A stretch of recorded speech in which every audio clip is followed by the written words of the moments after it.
Hello students, welcome back to channel JS commerce classes. ये video में मैं आपके साथ में शेयर करूंगा 12th class English Maharashtra board paper जो 10th फेब को होने वाला है, आपको कैसे लिखना है जिससे आप लोग 80 आउट ऑफ 80 मार्क्स लेके आ सको। और आप लोग का प्रेजेंटेशन कैसा होना चाहिए जिसमें आपको सारे क्वेश्चंस के सारे जितने भी मार्क्स का क्वेश्चन है पूरे आंसर के मार्क्स मिलने चाहिए। ठीक है, अभी अभी अभी जरा ध्यान से सुनना। 2025 में जो पेपर हुआ था उसका मैं डायरेक्टली आपको आंसर बताऊंगा किस वे में लिखना है। सबसे पहले ये फर्स्ट पेज तो आप सभी को पता अच्छे से किस वे में भरा जाता है। ठीक है, उसके बाद में आप लोगों को फर्स्ट पेज और ये है तुम्हारा प्रोज सेक्शन। ठीक है, मतलब पैसेज। ध्यान रखना स्टूडेंट्स, क्वेश्चन को अच्छे से पढ़ना है। A1 read the following statement arrange in proper sequence. मतलब ये ना ऊपर नीचे क्वेश्चन, मतलब जो है ना जैसे ये हो सकता है तो इसको सीक्वेंस में लगाना है। तो हम लोगों ने क्या कर दिया, डायरेक्ट वो आंसर 1 तो सेकंड वाला फर्स्ट है, सेकंड फोर्थ वाला सेकंड है, फर्स्ट वाला थर्ड है और थर्ड वाला फोर्थ है। इस वे में आपको आंसर लिखना है और साइड में आपको ये सारी चीजें तो पता होगी, मार्जिन वर्जिन कैसा लेना है। ठीक है, इस वे में आंसर लिखना है। डन। अब ध्यान देना, ये जो एक्टिविटी होती है ना, एक्टिविटी बहुत सारे बच्चे एक्टिविटी नहीं बनाते, आपको मार्क्स नहीं मिलेगा। आपको एक्टिविटी का क्वेश्चन का आंसर एक्टिविटी फॉर्म में लिखना है और ये दोनों आंसर आप लोग को पैसेज में से मिलेगा। ठीक है, पक्का सर, पक्का। आगे अब यहाँ पे प्रोवाइड द सपोर्टिंग डिटेल्स। ये जब वर्ड ढूंढ लोगे ना, एक्सट्रैक्ट मतलब पैसेज, आपको इसका आंसर भी एक्टिविटी में यही लिखना है, जैसा कि आप लोग देख सकते हो। ये डन डन। अब आता है आप लोगों का A4, that is a personal response question. क्या आता है, इसको आपको अपने पैराग्राफ में लिखना है। जब आप लोग मतलब 8 to 10 लाइन्स लिखोगे तो आपको मिलेगा 2 नंबर, पूरे 2 मार्क्स। ठीक है, इसके बाद में आता है आपका ग्रामर। ग्रामर भी आपको पता ही होगा किस वे में आता है, सिर्फ आपका सही आंसर लिखना है। तो आपको डायरेक्टली जो आपका आंसर राइट है वही लिखना है, क्वेश्चन लिखने की जरूरत नहीं रहेगी। ठीक है, तो इस वे में आप लोग को टोटल मार्क्स मिल जाएंगे स्टूडेंट्स। वैकेबलरी भी बाकी तुम्हारा। अब वैकेबलरी किस वे में दिया है, find out the word from the extract. मतलब ये जो पहले का आंसर क्या है, अब हम लोग ने क्या किए, क्वेश्चन लिखे, इसके सामने इसका आंसर लिखे। समझ में आ रहा है? फिर क्वेश्चन लिखे, आंसर लिखे, क्वेश्चन लिखे, आपको 2 मार्क्स मिल जाएंगे। और ये है क्वेश्चन नंबर पूरा 1, दैट इज 12 मार्क्स। ठीक है, अब इसमें 4 मार्क्स का फिर ग्रामर आ रहा है। ग्रामर का आंसर कैसा लिखना है ऑलरेडी आपको बताया मैंने। ये देख सकते हैं आप लोग, 1 2 3 ग्रामर है, उसके बाद में स्पॉट जाएगा। देखो तीनों का मैंने डायरेक्टली आंसर लिखा हो और ये रहा B2 का आंसर। कहीं पर भी कुछ भी गड़बड़ मत होने देना, आपको मार्क्स मिलेंगे। यहाँ पर आपको मिल जाएंगे 4। क्वेश्चन नंबर 1 A और B 16 मार्क्स का है, तो यहाँ पर आपको मिलेंगे 16 मार्क्स। ठीक है ना। नेक्स्ट, अब हम जब बढ़ते हैं क्वेश्चन नंबर 2 की तरफ। अनसीन पैसेज है, अगेन सेम क्वेश्चन अच्छे से पढ़ना है आपको। क्या बोल रहा है, read the following statement, find out 2 correct. मतलब इसमें से 2 करेक्ट आंसर है, वो आपको बताना। तो देखो हम लोग ने कैसे आंसर लिखे, इसके 2 करेक्ट हैं।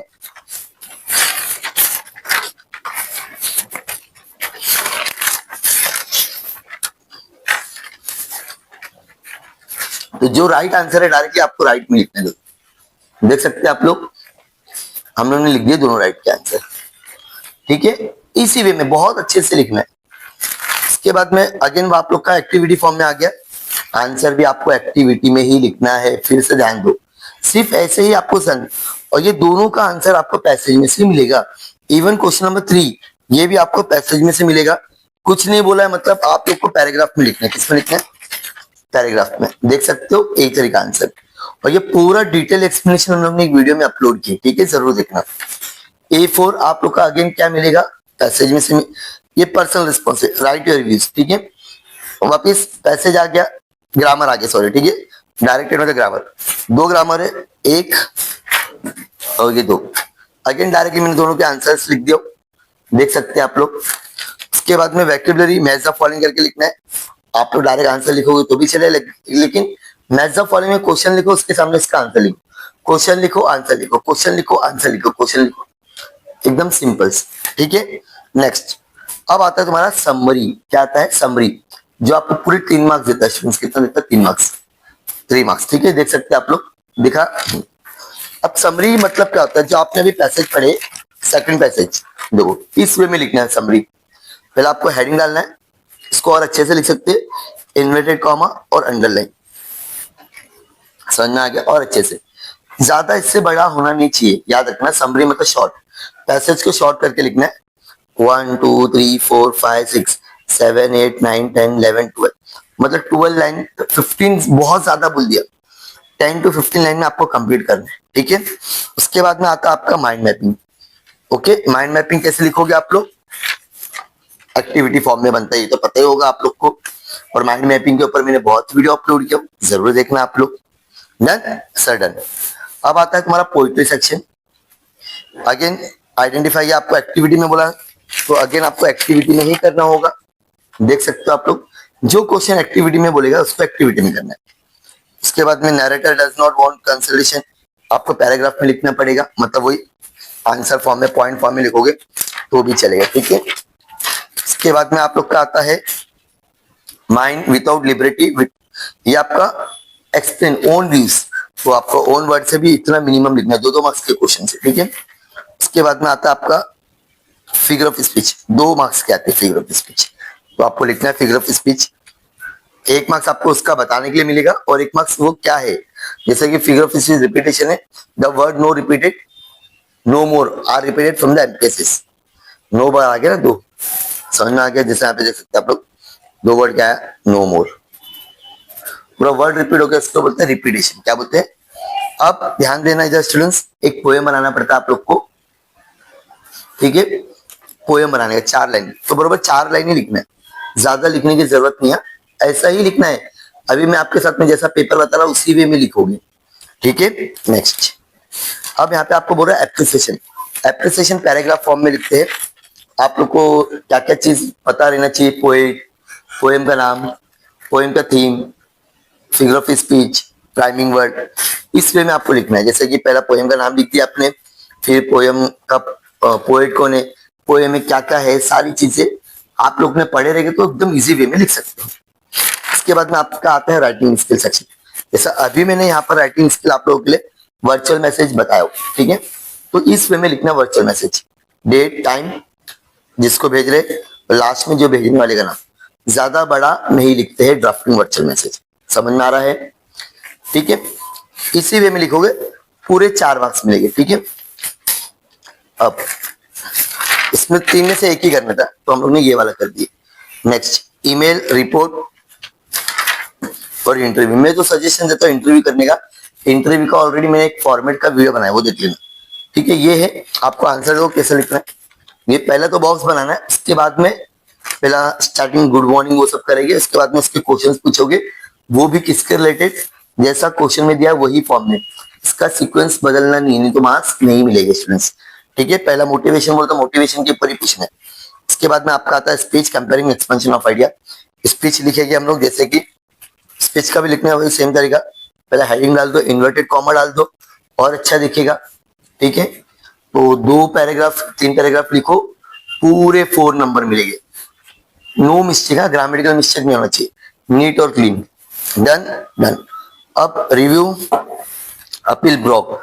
अब जिसको कुछ याद हो सकता है तो वो आप लोग रिव्यू याद करके जाओ। क्या याद करके जाओगे, रिव्यू। रिव्यू में 2 आता है, या तो बुक रिव्यू या तो फिल्म रिव्यू, याद रखना। यहाँ पे लिखा है मूवी, तो यहाँ पे मूवी का हम लोग ने लिखे मिशेल मंगल, ये पिक्चर देखे रहेगी ना आप लोगों ने, आपको पता रहेगी, मेरे से ज्यादा आपको आइडिया रहेगी, ठीक है। पूरा याद कर लो एकदम। और बुक रिव्यू का भी ऑलरेडी मैंने वीडियो अपलोड किया, ठीक है। सेम टू सेम याद करना है। कितना प्यारा लग रहा है, देख रहे, कोई भी मार्क्स देगा, ठीक है। नेक्स्ट, अब आता है आप लोग का राइटिंग स्किल सेक्शन। ये ऑब्जेक्टिव फॉर्म है, क्वेश्चन नंबर 5A में 1 और 2, ये तुम्हारा पूरा ऑब्जेक्टिव है। तो डायरेक्टली हम लोग ऑब्जेक्टिव दो, इसमें डायरेक्टली आंसर लिखेंगे तो भी चलेगा, ठीक है। जिससे पहले क्या होता था, फाइंड द ऑड, तो डायरेक्टली जो आंसर है वो लिखो, या पूरा क्वेश्चन लिख के उसमें जो गलत है तो उसको अंडरलाइन मारो। उसके बाद में क्या लिखना है, ट्रू और फॉल्स। तो क्वेश्चन लिखे ट्रू और फॉल्स लिखोगे तो भी चलेगा, डायरेक्टली ट्रू और फॉल्स लिखोगे तो भी चलेगा, क्या आपके ऊपर डिपेंड है, मार्क्स मिल जाता है, ठीक है। लेकिन याद रखना स्टूडेंट्स, अगर क्वेश्चन में रीराइट लिखा है, क्या लिखा है जरा ध्यान देंगे, रीराइट लिखा है मतलब क्वेश्चन लिखना प्लीज, नहीं तो हो सकता है कि सामने वाला जो एग्जामिनर है वो मार्क्स ना दे, तो ये गलती हमसे नहीं होना चाहिए, ठीक है। उसके बाद में क्वेश्चन नंबर 5B, दो क्वेश्चन आएंगे स्टूडेंट्स, दोनों ब्रीफ है, मतलब आपको मिनिमम 10 to 12 लाइन में लिखना है। देख सकते हैं आप लोग, जैसे कि पहला क्वेश्चन था, right A short note on significance of November 15th green slate school. अब जो नॉवेल पढ़ा रहेगा उसके लिए एकदम इजी होगा। और सेकंड है, फेरनेमेंस presentation focus on the themes of vaccine explain. इस वे में इतने बड़े आंसर लिखने पड़ेंगे, 2 लाइन का आंसर एक्सेप्टेबल नहीं होगा। डन। नेक्स्ट, इसमें भी 2 कंपलसरी क्वेश्चन है, दोनों के आंसर देख सकते हैं आप लोग, किस वे में लिखना आंसर पूरा, मतलब सही रहेगा तभी आपको पूरे मार्क्स मिलेंगे, अदरवाइज मार्क्स नहीं मिलेंगे। लास्ट में है आप लोगों का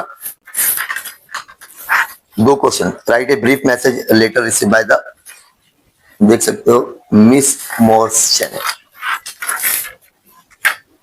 10 to 12 लाइन्स होनी चाहिए, उससे कम आंसर एक्सेप्टेबल नहीं होगा।